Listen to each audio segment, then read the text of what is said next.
Well, the first real basketball week is upon us. We will go through every starting player on the Hoosiers and talk about what they need to do this year to help this Hoosier team get to where they want to go. And people are outraged about the KenPom rankings. We'll talk a little bit about that, how he comes up with these rankings through KenPom. All on this episode of Indiana Sports Connection. Let's get into it. Takes the shot. Walker 3 on the way.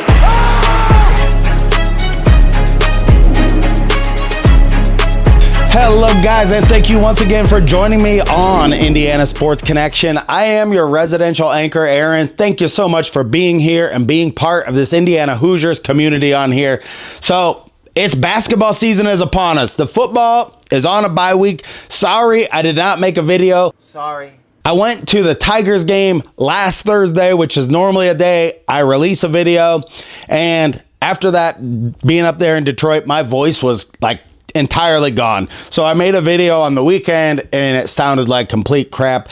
And then yesterday, don't know if you know this is going on, the Delphi murder trial, and they're picking the jury in Allen County. So I had jury duty yesterday and I sat there all day doing absolutely nothing, super boring, but had a great time going to the Tigers game with my dad the other day. And too bad for the Tigers to lose. Just another bleeding heart team that hasn't won a World Series since 1984, even longer than the Hoosiers. Hard to believe, but the Tigers have been good, and they've been there a bunch of times. They've had a lot of opportunities between 2006 and 2014. They had a lot of opportunities there. But today, we are going to talk about the Hoosiers. We're going to go through every single player on the team. What do they have to do really get to where they want to go? The rankings, Indiana's ranked 17th in this newest AP poll. And then there are a lot of comments and a lot of outrage about the KenPom rankings. Now, he did say that these KenPom rankings, like 2 out of 3 of these that have a lot of incoming newcomers, like the Hoosiers do, but it's based on, efficiencies, defensive efficiencies from the past and things like that. We'll talk about some of those on here. And we'll talk about the Hoosiers. Like, what does this Indiana Hoosiers team have to do? But first, if this is your first time here at Indiana Sports Connection, it is electric. It's Indiana Sports Connection. It's Sports Connection. It's electric. Hit that subscribe button down below. I am giving all of the AdSense revenue from this channel between now, before Christmas. I will give a check to Tunnels for Towers. So if you want to know more about them, go to t2t.org.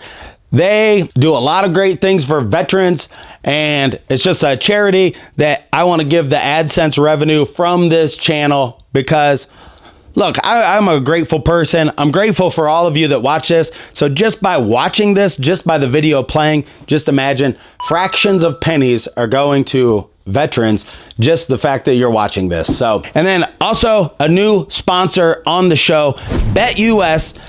And use my promo code Indiana125 and get 125% bonus. So you get 25% more money on your first 3 deposits by using my code Indiana125. Hit the link in the description down below. That will take you right to their page. Get on there. I got some bets going this week. I am definitely going to put some money on the Hoosiers to beat Nebraska. No, Saturday at noon against Nebraska. Definitely check out that line. I'm going to put some money on there.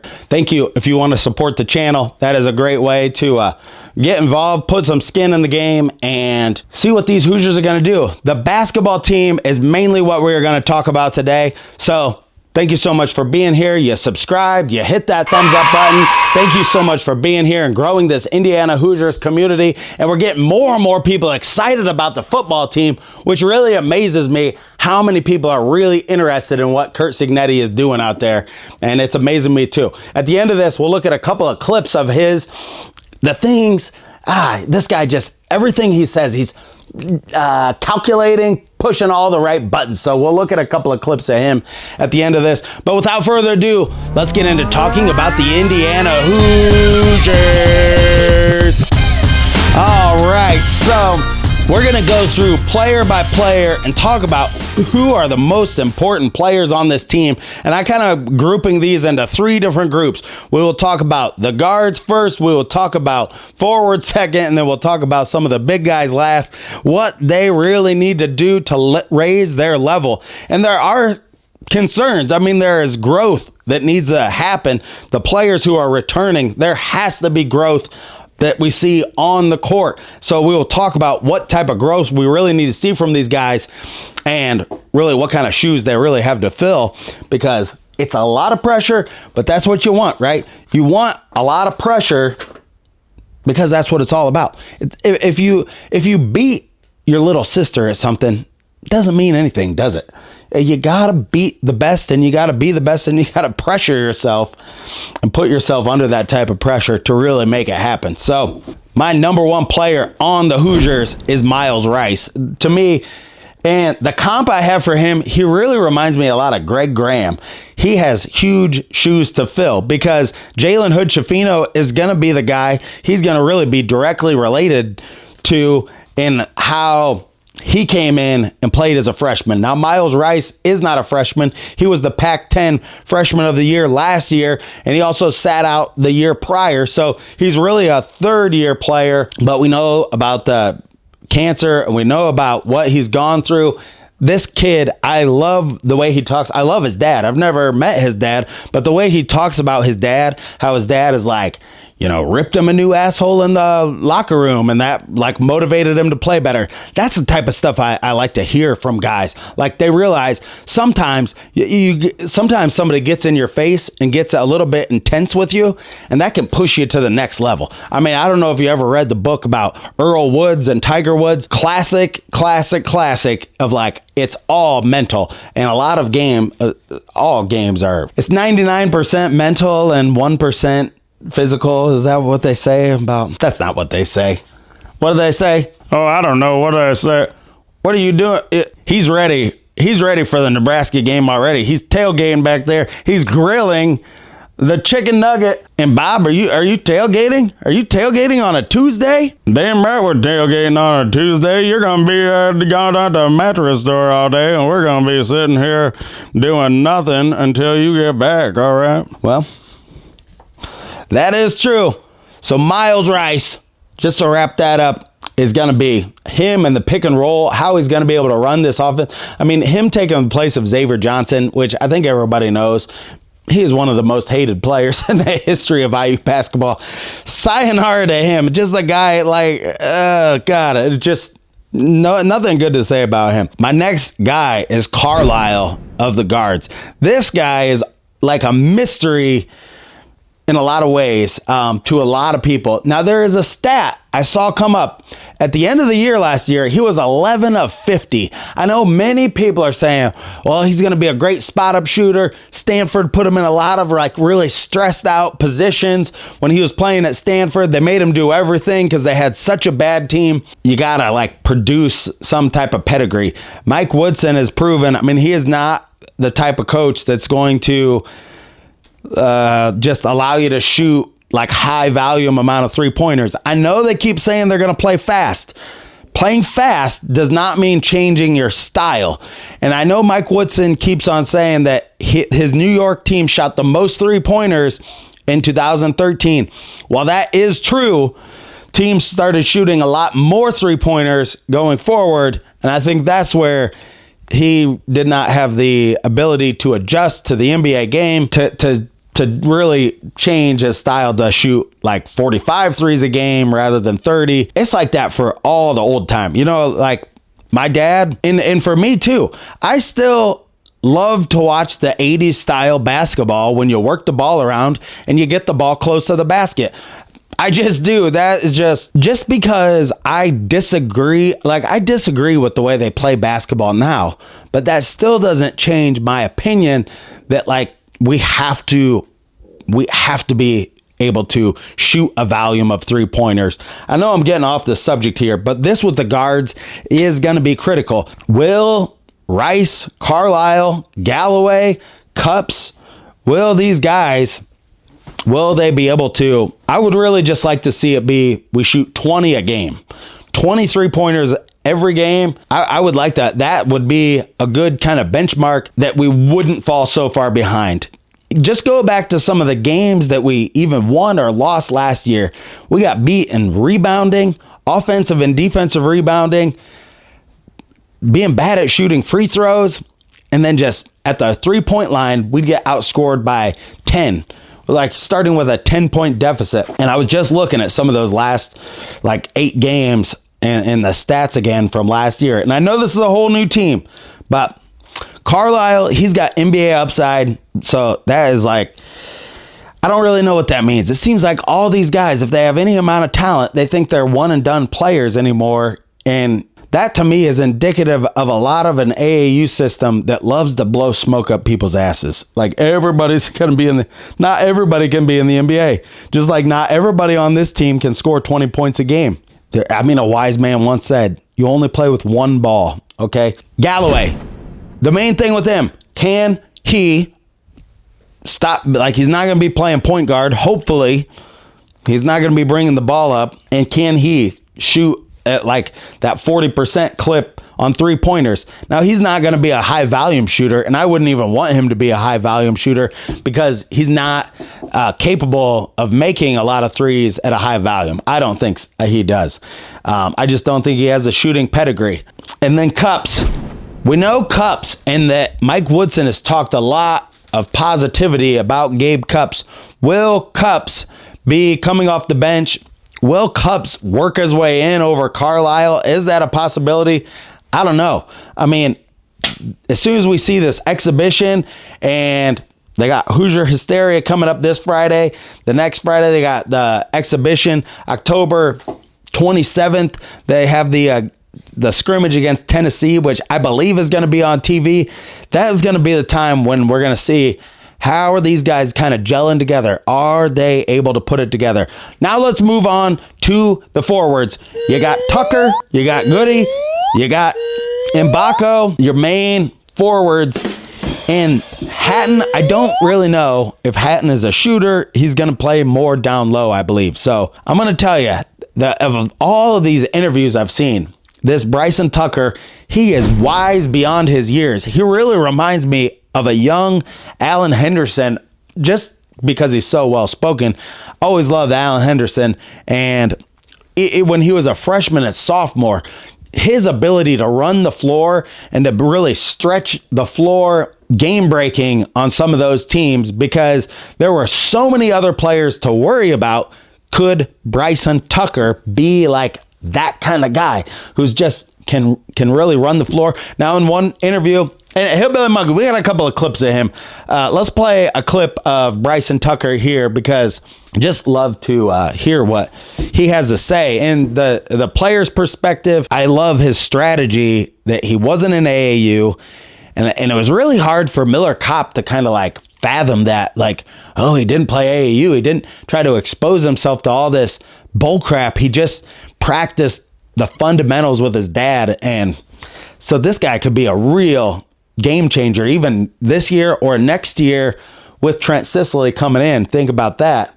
But yeah, here's Bryson Tucker. He talks about his shot and how he was actually a shooter in high school, and how just kind of the media or whatever kind of just runs with a narrative. But I really love this guy is a classic IU guy. You can just tell.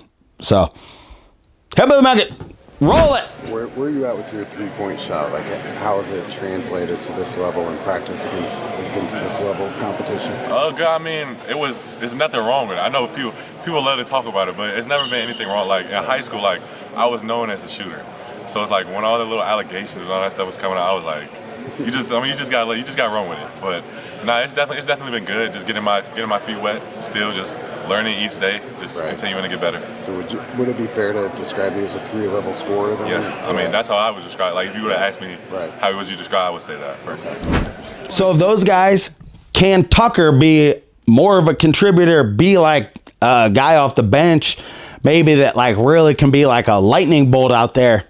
We'll see. That's what we're gonna see this week when we see him playing in the real games. Goody is supposed to be better on defense, and that's where it brings me to Mbako. Mbako, this guy grew an inch over the summer. That's what everybody's saying. He is 6'9" now, not 6'8", which is going to make it even harder for him to play defense on the perimeter. That is one thing that really bothered me about Mbako.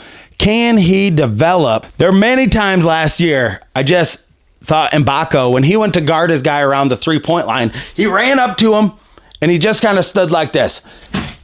He's got to be down here. I mean, if your leg is not at a 90-degree angle and you're able to move side to side, just a quick demonstration there, that is going to be key for Mbako. Get your ass down and play defense. You could really turn yourself into a game-changing player because you're long, you're tall. If you can stick with guys with your height and athleticism, you could definitely block guys from behind, but you got to get down and you got to move your feet. He's got to do that. He is a great rebounder, Mbako is. I mean, I think he's one guy that if he really focused on rebounding, defense, he's already got the offensive game. The only thing I would like to see his offensive game, can he develop into finishing around the rim at a higher level? That is what would make him like a top NBA talent. Last year, you saw times where he drove the ball and he gets maybe like he's kind of mechanical with his like movements. So that's part of like just his natural moving ability, but I just would like to see him like play a little better defense, and that would really help the team big time. I have comps for Goody. Can Goody be like a Pat Graham on this team? That would be what I would say. And then let's go to the big guys.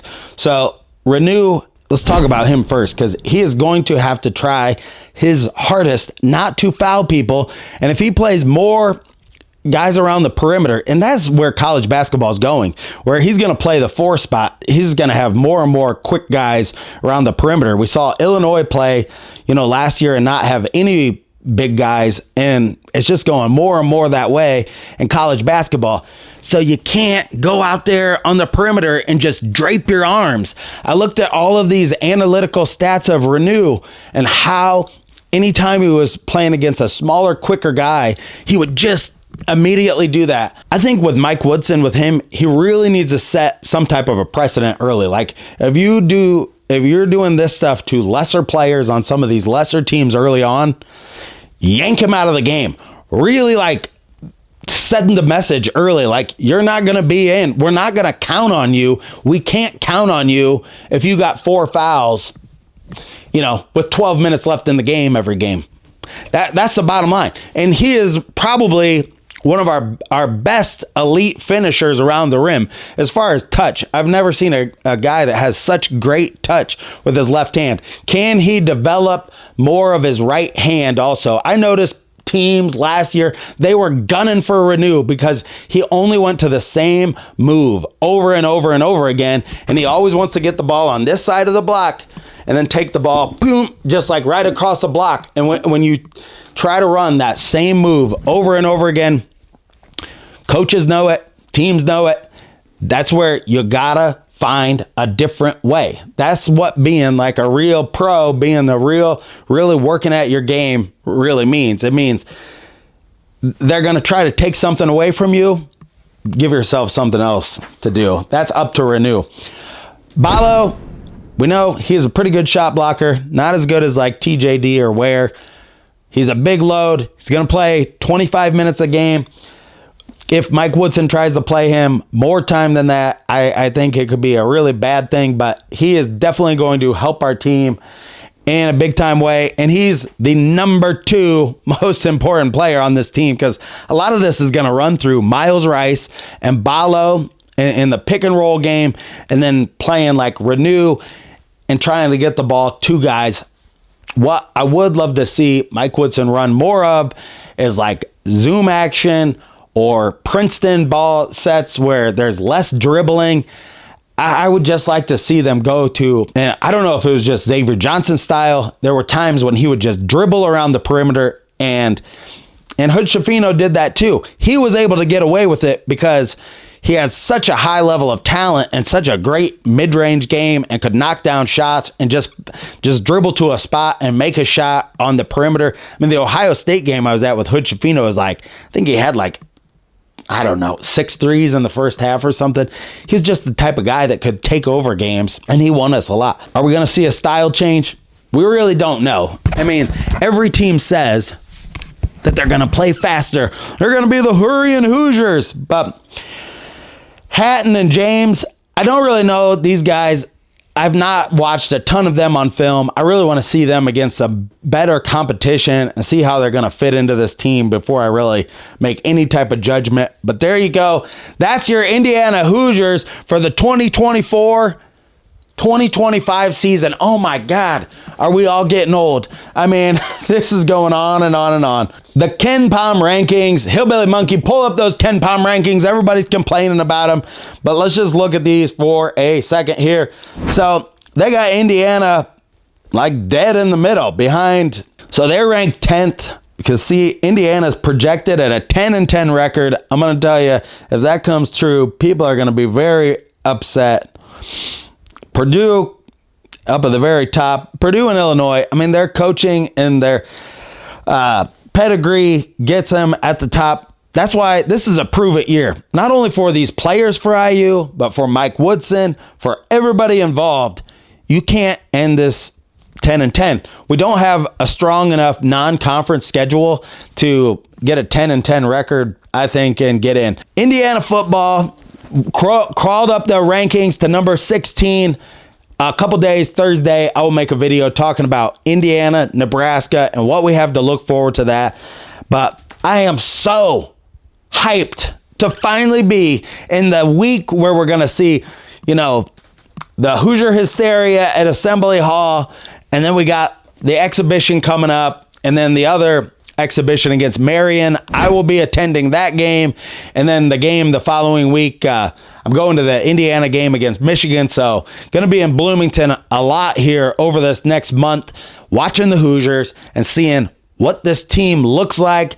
I love to get there and really just kind of see them warm up and practice, even some of the new guys that you've just not seen these guys play or move around, and see how they really tie this in together. And it's time, Mike Woodson, it's time to get these guys over the hump. You know what I'm saying? So thank you so much for joining me on this episode of Indiana Sports Connection. Until next time, stay classy out there, Hoosier fans.